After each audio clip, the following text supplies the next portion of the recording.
L'Algérie est aujourd'hui au centre d'une tempête géopolitique d'une rare violence. Des pressions arrivent de toutes parts. Washington brandit des sanctions, Rabat active ses lobbies, les Émirats financent en sous-main, et même Paris cherche à reprendre pied. Pourquoi cette offensive coordonnée maintenant? Pourquoi ce timing si précis? Et surtout, qui gagne vraiment à voir l'Algérie affaiblie? Dans ce long reportage, nous allons plonger dans les faits, les dates clés, les déclarations officielles, les mouvements sur le terrain, pour vous montrer ce qui se joue réellement au Sahara occidental, au Sahel et dans tout le Maghreb élargi.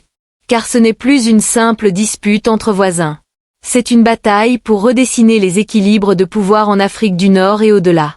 Commençons par poser le décor global. Ce que nous observons depuis plusieurs mois n'est pas une accumulation de hasards ou de petites crises diplomatiques.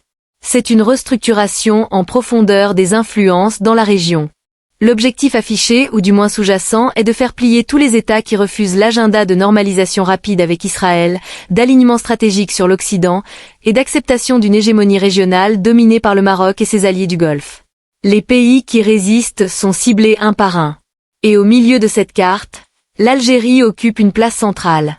Pas parce qu'elle serait vulnérable économiquement ou militairement, loin de là.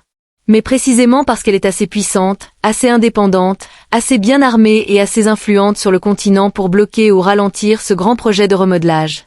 Prenons l'exemple le plus visible, les menaces répétées de sanctions américaines contre l'Algérie pour ses achats d'armes russes. Ces discussions ne datent pas d'hier. Elles remontent à plusieurs années, avec des lois comme CAATSA qui visent déjà les pays acheteurs d'équipements militaires russes. Mais regardez bien le calendrier. Ces menaces reviennent en force exactement quand les négociations informelles sur le Sahara occidental atteignent un point de rupture. C'est le moment où le Maroc et ses soutiens poussent fort pour transformer l'accord de 2020, la reconnaissance américaine de la souveraineté marocaine, en une solution acceptée par la communauté internationale. Ils veulent clore le dossier, enterrer le référendum d'autodétermination promis depuis 1991 par l'ONU et imposer l'autonomie comme seule option viable. Washington n'agit pas ici en gardienne des principes démocratiques ou du droit international. Elle utilise son poids économique comme un levier au service d'un agenda très concret. Et dans les couloirs du pouvoir, personne n'ignore qui est le principal bénéficiaire de cette posture. Ce qui rend la situation encore plus choquante, c'est le double standard évident. D'un côté, on menace Alger de représailles pour des contrats avec Moscou, des contrats qui concernent surtout de la défense antiaérienne et des systèmes modernes, rien qui menace directement les intérêts américains. De l'autre côté, on applaudit ou on ferme les yeux quand le Maroc approfondit ses liens avec Israël. Ouverture de bureaux de liaison, vol direct Tel Aviv-Casablanca, coopération sécuritaire intensive, partage d'informations, présence d'experts israéliens dans des domaines sensibles, utilisation de ports et d'espaces aériens pour des opérations logistiques. Tout cela se fait publiquement, sans la moindre sanction, sans la moindre critique officielle de Washington. Est-ce vraiment de la neutralité? Est-ce une application uniforme des règles internationales sur les alliances militaires? La réponse est non, et elle est limpide. C'est une politique à deux vitesses. Punition rapide et dure pour les récalcitrants, protection et encouragement pour les alliés alignés. Passons maintenant à une analyse objective de la position algérienne, car elle mérite d'être rappelée avec force. L'Algérie n'est pas un petit acteur régional.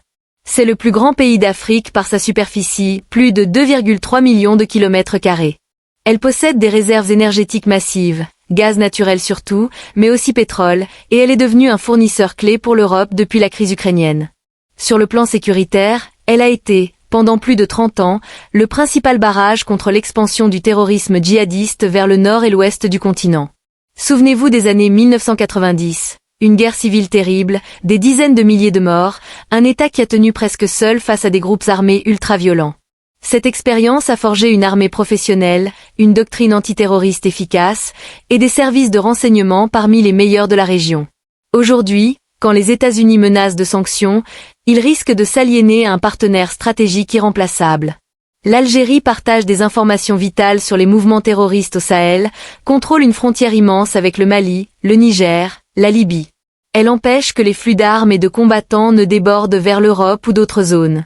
Imposer des sanctions réelles serait un suicide stratégique pour Washington dans une région où la Chine gagne du terrain économiquement avec des investissements massifs dans les infrastructures et où la Russie a comblé le vide laissé par le départ précipité des Français du Mali, du Niger et du Burkina Faso. Si la pression devient trop forte, Alger n'hésitera pas à approfondir ses partenariats avec Moscou et Pékin.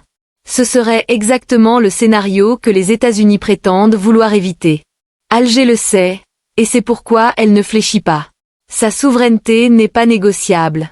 Changeons maintenant de focale. Regardons le dossier mauritanien, qui révèle une facette encore plus agressive de cette stratégie. Depuis quelque temps, on assiste à des incursions de l'armée malienne sur le territoire mauritanien, surtout dans l'est du pays, près de la frontière avec le Mali. Officiellement, c'est pour traquer des groupes armés non identifiés. Mais sur le terrain, c'est beaucoup plus qu'une opération antiterroriste. C'est un signal politique très fort envoyé à Nouakchott. Le message est clair. Si vous persistez à soutenir le droit à l'autodétermination du peuple sahraoui, si vous refusez de reconnaître la souveraineté marocaine sur le Sahara, alors vous risquez l'instabilité chez vous. Le timing est tout sauf innocent. Ces mouvements surviennent pile quand les discussions à l'ONU ou en coulisses s'intensifient sur le futur statut du territoire. Pour tout observateur sérieux, il est évident que ces actions ne se font pas sans appui extérieur. Il y a des financements, des renseignements, des coordinations. Les Émirats arabes unis jouent un rôle central. Avec leurs pétrodollars, ils financent des projets d'influence partout en Afrique, et ils voient la Mauritanie comme un maillon faible à casser pour renforcer l'axe Rabat-Abu Dhabi.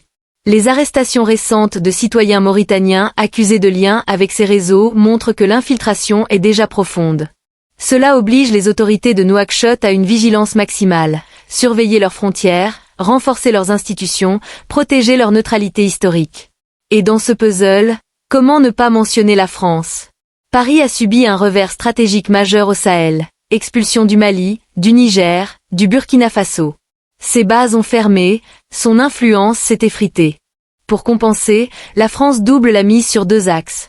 Consolider son partenariat avec le Maroc qui devient une sorte de proxy et maintenir une pression sourde mais constante sur l'Algérie.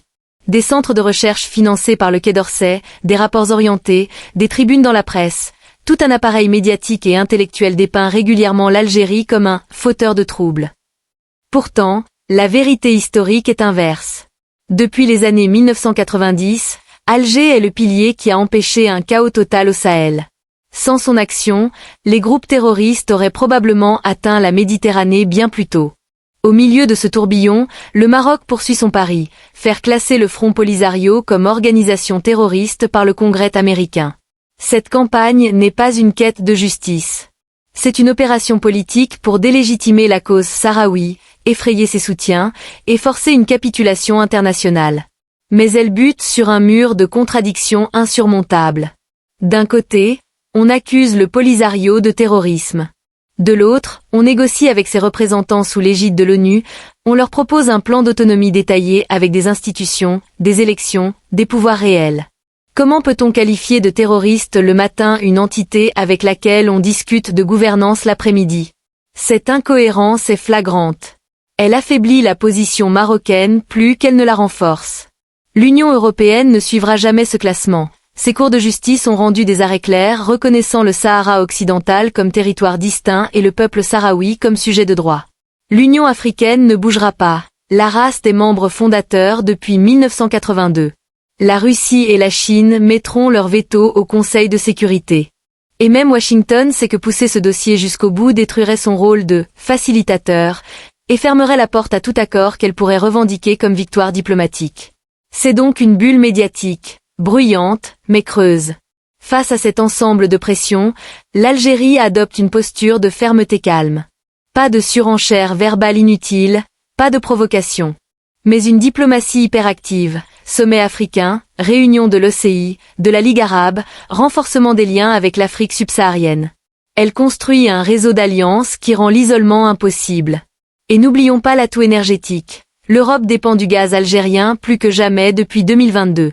Cette carte donne à Alger un levier de contre-pression considérable. En résumé, ce que nous vivons est un choc frontal entre deux logiques irréconciliables. D'un côté, des peuples dont le Sahraoui qui revendiquent leur droit à décider de leur sort. De l'autre, des projets de puissance qui veulent imposer une nouvelle géographie par la force, l'argent et les lobbies, au mépris du droit international. L'Algérie n'est pas seulement en train de se défendre. Elle défend des principes essentiels, souveraineté des nations, autodétermination des peuples, dignité face à la domination. Tant qu'elle restera solide et les faits montrent qu'elle l'est, ses plans se fracasseront contre un rempart qui ne cède pas. Merci d'avoir tenu jusqu'au bout de ce long décryptage. Si cette analyse vous a intéressé, laissez un like, abonnez-vous à la chaîne, activez la cloche pour ne rien manquer des prochains reportages. Partagez aussi autour de vous, car comprendre ces enjeux est crucial en ce moment. On se retrouve très bientôt pour la suite de l'actualité. À très vite!